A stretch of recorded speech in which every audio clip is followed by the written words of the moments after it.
In this video, I will show you how to use Grok on X. First, open your web browser and go to Google. In the search bar, type X and press Enter. From the results, click on the official X website and make sure the link is correct before proceeding. Once the website loads, take a moment to explore the interface. Look for the Grok icon, usually located in the sidebar or inside the Messages section, depending on your layout.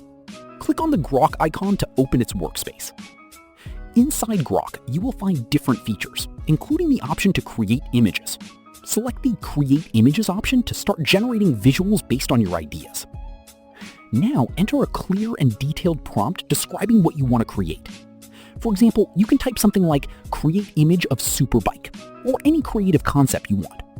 After writing your prompt, click the Submit button. Grok will process your request and generate an image based on your description.